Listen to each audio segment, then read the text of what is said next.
taking a shot. I watch my phone as we walk through the doorway. The screen glitches and the date changes to Friday, March 17th, 2000. The time stands at 23:59:40, meaning we only have about 10 hours left before I die. That's a strange thought to cross my mind as I step into springtime at Kent State.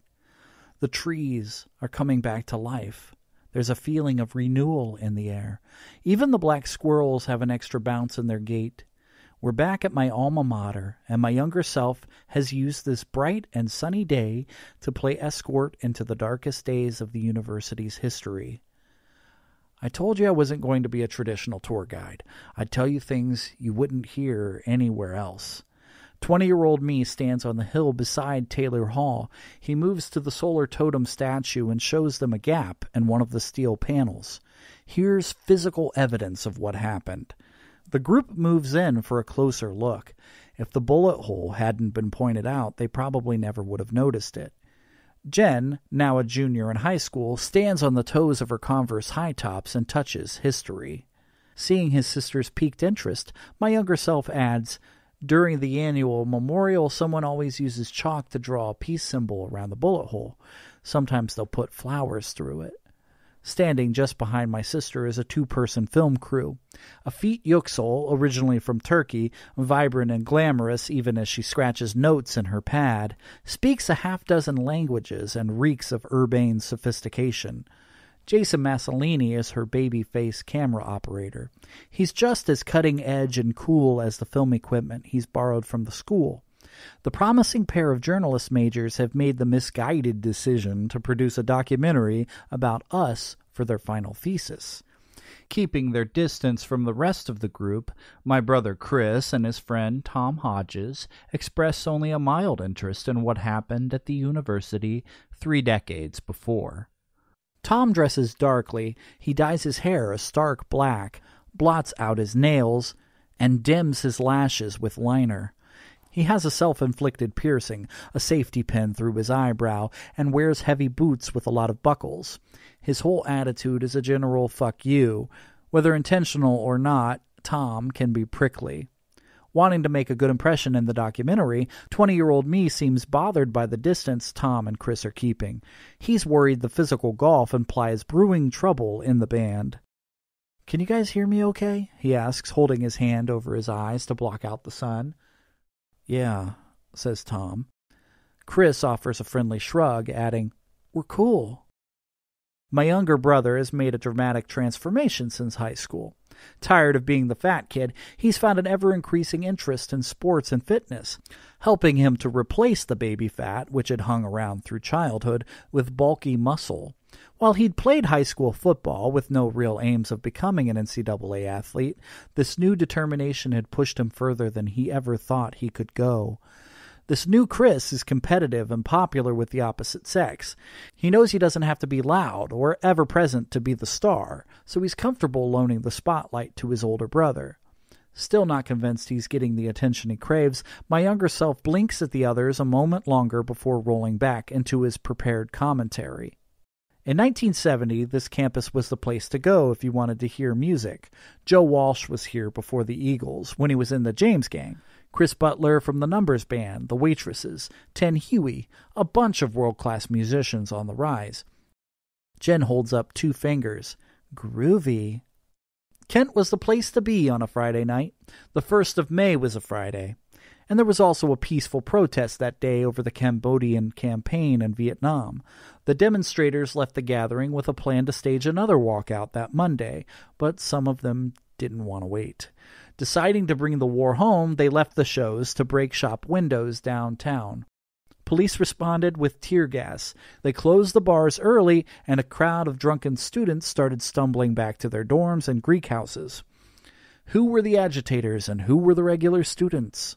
He makes a comical face, giving an exaggerated shrug. How can anyone tell the difference? Jen laughs. He continues, leading the group up the hill toward Taylor Hall. The mayor declared a state of emergency, and Governor Rhodes called in the National Guard. By the time they arrived on Saturday, someone's already set fire to the ROTC building.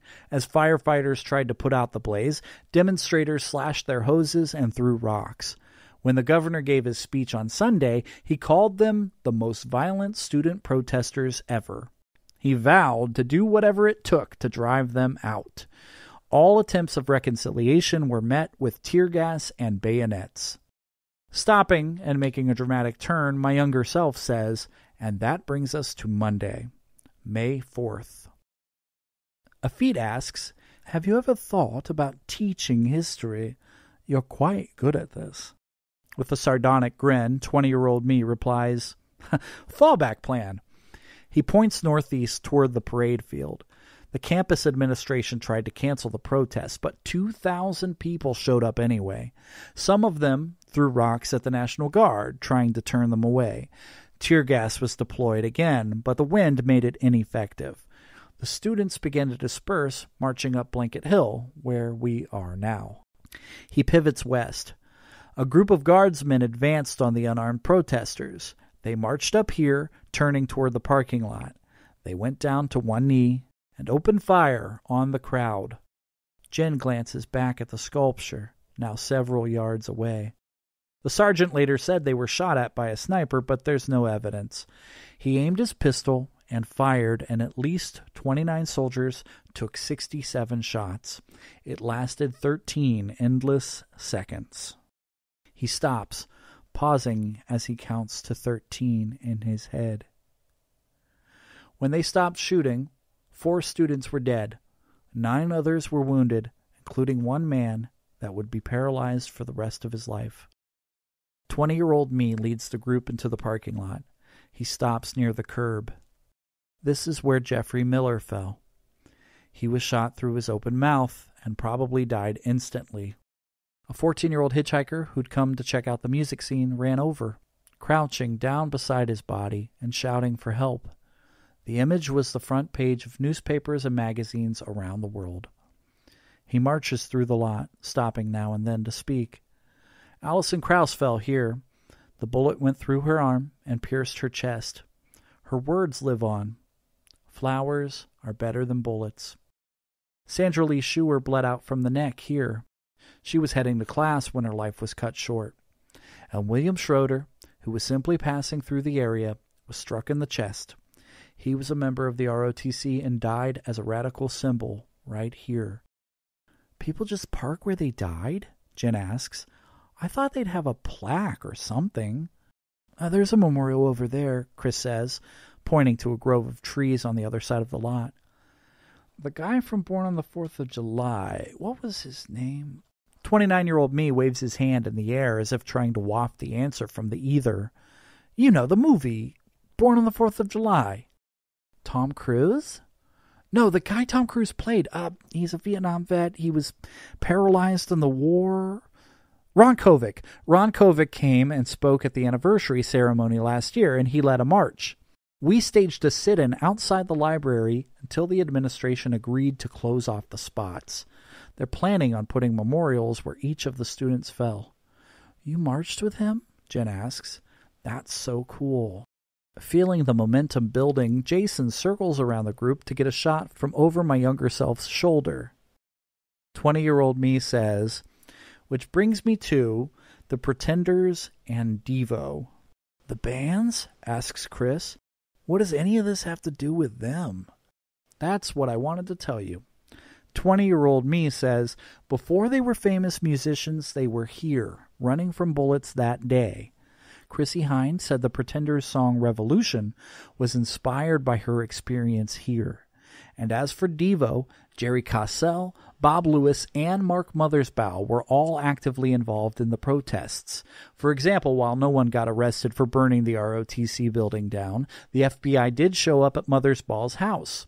They flashed his mother a photograph of her son holding the burning flag that was used to ignite the flame.